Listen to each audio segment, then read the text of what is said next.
Yana Inyatyuk used to be a confectioner in Lviv in the western part of Ukraine. When it wasn't safe to return, Yana decided to stay. We came into South Africa for holidays in January for 5 weeks. And a few days before our flight back, the war started in Ukraine. So the flights were cancelled. First week we were crying like a depression. That's what's going on in Ukraine, and we didn't know what to do, what next.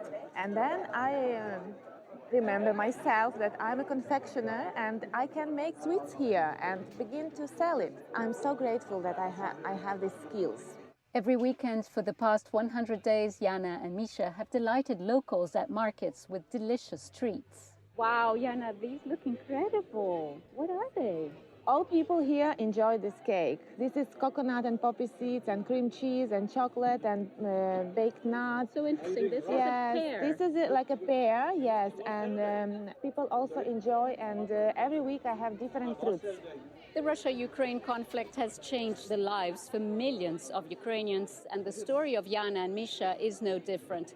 But they have made a life for themselves here in South Africa and have been welcomed by everyone. I love that she's just coming here and disrupting kind of our idea of it and teaching us the Ukrainian way of baking and confectionery and how different and how intricate it is. You would never be able to eat this dessert but in France. That's the only place where you can find this type of dessert. That's how high a skill is. Yana for us is kind of like a bit of inspirational for us because they came out of nowhere. We just heard, we saw on Facebook that this lady from Ukraine going to sort of show her cakes and things. It looks original. It's worth tasting what she's doing. It's nice to support them at the market in Hermanus by buying what they are doing themselves. But as Ukraine's future remains uncertain, it's Yana's and Misha's bravery that captivates people. I decided to share with the people my knowledge. I will make a demonstration of cake, that my famous here cake that all people love.